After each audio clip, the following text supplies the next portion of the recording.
تو ایک بہت بڑا اشتہار لکھا ہوا تھا، 20 تراویح ثابت کرنے والے کو 5 لاکھ روپے انعام۔ کہ کس قدر بے وقوفی ہے اور کس قدر احمقانہ یہ امت کی باتیں ہیں کہ 20 تراویح، سینکڑوں سال سے امت کا عمل 20 تراویح آ رہا ہے۔ تراویح کا نام جو پڑھا مجھے یوں لگتا ہے کہ اہل مکہ، یعنی اہل مکہ جو تھے نا، وہ 4 تراویح پڑھ کے ایک طواف کرتے تھے، تو وہ آرام کے لیے ہوتا، ترویحہ آرام، تھوڑی دیر کا آرام۔ تو 4 تراویح کے بعد ایک طواف کرتے تھے، وہ چھوٹا سا طواف 10 منٹ میں ختم ہو جاتا تھا، اور پھر 4 تراویح پڑھتے تھے، پھر طواف کرتے تھے، پھر 4 پڑھتے تھے، پھر طواف کرتے تھے۔ یہ صحابہ کے تھوڑے بعد کے دور کی بات۔ تو مدینے والوں کو پتہ چلا کہ مکے والے تو یہ کرتے ہیں، وہ کہنے لگے اساں کی کریے؟ انہوں نے کہا اسی 40 تراویح پڑھیں گے، 40 رکعت۔ وہ 40 رکعت پڑھتے تھے۔ تو نوافل میں کوئی سختی نہیں کہ بھائی 8 سے زیادہ نہیں پڑھنی، بدعت ہو جائے گی، اور 20 پڑھنا بدعت ہے، یہ سب جہالت کی بات ہے۔ اور یہ 8 پڑھ رہے ہیں یہ غلط ہے، یہ بھی حماقت کی بات ہے۔ جو صحیح حدیث سے دلیل پکڑ کے کوئی عمل کرتا ہو تو بھائیو اس سے بحث نہ کیا کرو، مناظرہ نہ کیا کرو، یہ بہت نادانی والی بات۔ اور امت کا خلق، لاکھوں کروڑوں انسانوں کا ایک عمل پہ جمع ہونا، یہ بذات خود اس کی طاقت کی ایک دلیل۔ اور حرمین جب سے میرے رب نے حضرت عمر نے 20 رکعت شروع کی، آج تک وہاں بھی ساری مساجد میں 8 رکعت تراویح ہوتی ہے، لیکن حرمین کی مسجد میں 20 رکعت، ادھر بھی ادھر بھی۔ اور یہ جو وہ وہاں ختم قرآن پہ دعا نہیں مانگی جاتی، یہ کس کا عمل ہے؟ حضرت عثمان کا۔ حضرت عثمان نے اپنے دور خلافت میں تراویح پڑھانے والے سے کہا جب قرآن ختم کرو تو دعا کرنا۔ وہ کہنے لگے جی کیا دعا کروں؟ کہ جو تیرے دل میں آیا کرنا۔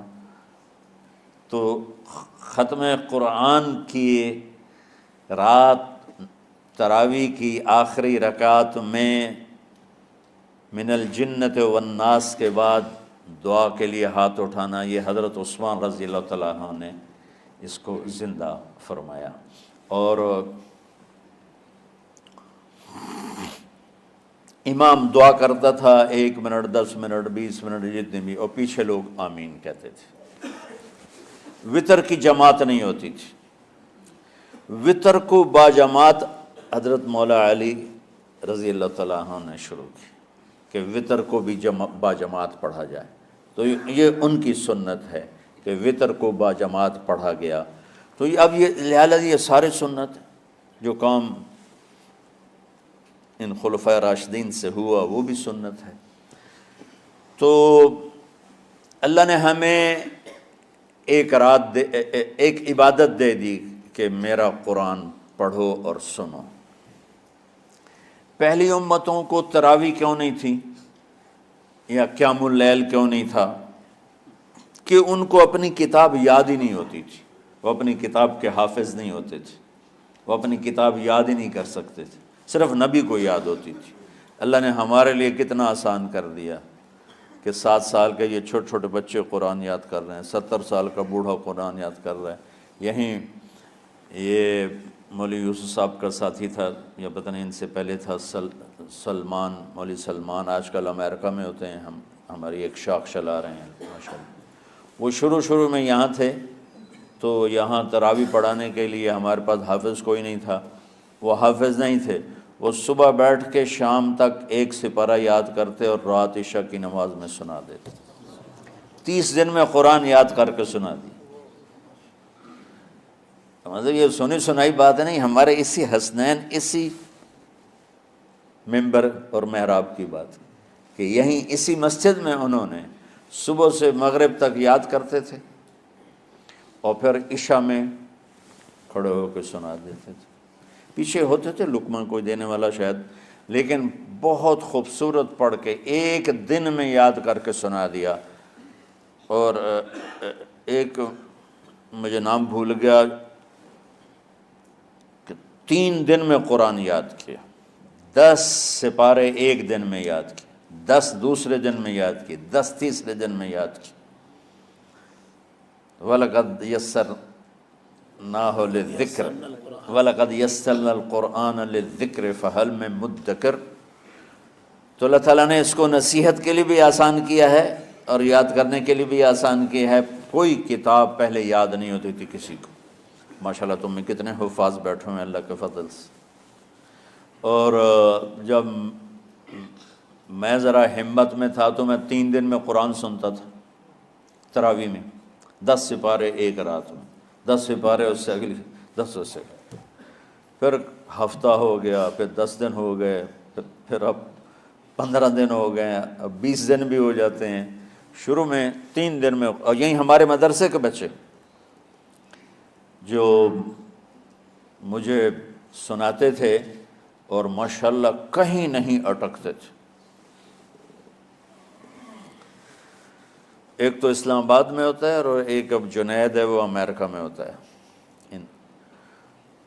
تو اللہ تعالیٰ نے اس طرح، اور ادھر اور کراچی میں اشعار لگے ہوتے ہیں، 10 دن میں قرآن ختم، 1 ہفتے میں قرآن ختم، یہ وہاں اشتہار لگے ہوتے ہیں، بھئی آپ ہمارے پاس آ کے تراویح پڑھیں، ہم ہفتے میں قرآن ختم کر دیں۔ ٹھیک ہے، تو اللہ نے ہمیں رات کی نماز عطا فرمائی، اور چونکہ یہ ایک مشقت ہے تو میرے نبی نے کہا یہ رات کی نماز کے ہر سجدے پر 1500 نیکی لکھی جاتی، 1500 نیکی لکھی جاتی۔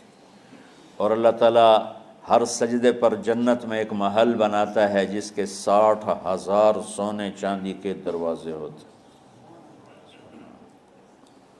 اور ایک درخت اس کے لیے لگاتا ہے جس کے نیچے 100 سال گھوڑا دوڑ سکتا ہے۔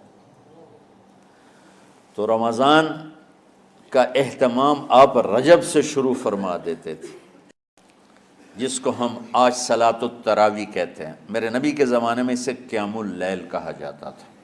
تراویح کا نام کب پڑا اس کا تو مجھے پتہ نہیں، کہیں نہ کہیں لکھا ہوگا، لیکن صحابہ کے دور میں اس نماز کا نام تھا قیام اللیل۔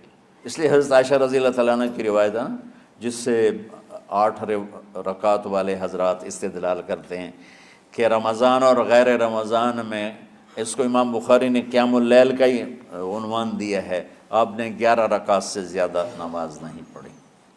ایک ضعیف روایت میں ہے کہ آپ نے 3 دن پڑھائی نماز، یہ تو صحیح روایت ہے۔ کتنی رکعت پڑھائی؟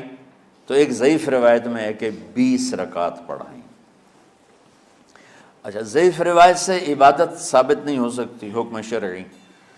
تو جب حضرت عمر رضی اللہ تعالیٰ عنہ نے سب کو، اب میرے نبی کے دور میں 3 دن کے بعد آپ تو آئے نہیں کہ کہیں فرض نہ ہو جائے، تو صحابہ اپنے طور پر قرآن سنتے تھے ٹولیوں میں۔ صدیقی دور میں 2 سال وہ فتنوں میں گزرا، تو اس میں بھی اسی طرح چلا کہ ٹولیوں میں ہوتے تھے۔ حضرت عمر رضی اللہ عنہ کے زمانے میں حکومت مضبوط ہو گئی، طاقتور ہو گئے، تو ابتدائی سالوں میں نہیں، چند سالوں کے بعد اب مسجد میں تشریف لائے تو لوگ اس طرح کوئی 4 ادھر، 4 ادھر، 5 ادھر، 10 ادھر، 20 ادھر، تو کہنے لگے ان کو ایک امام پہ جمع کر دیا جائے تو کتنا اچھا ہوگا۔ تو آپ نے سب کو اکٹھا کیا اور ابی بن کعب رضی اللہ تعالیٰ عنہ کو امام بنایا، اور سب کو ایک نماز پہ جمع کر کے 20 رکعت کا حکم عطا فرمایا۔ تو حضرت عمر کا یہ عمل اس حدیث کو مضبوط کر دیتا ہے کہ چونکہ میرے نبی نے کہا علیکم بسنتی و سنت الخلفاء الراشدین من بعدی، کہ میری اور میرے خلفاء راشدین کی سنت پر مضبوطی سے عمل کرنا۔ تو حضرت عمر کا جو 20 رکعت طے کرنا ہے، اگر ان کا اپنا اجتہاد ہے تو بھی ہمارے لیے عمل کے لیے کافی ہے، اور اگر ان کو یہ یاد ہے کہ میرے نبی نے 20 پڑھی تھیں تو اور زیادہ اچھی بات ہے۔ لیکن بہرحال جو 8 پڑھتا ہے ہمارا اس پہ بھی کوئی اعتراض نہیں، چونکہ وہ بھی حدیث کے ساتھ بات کرتا ہے۔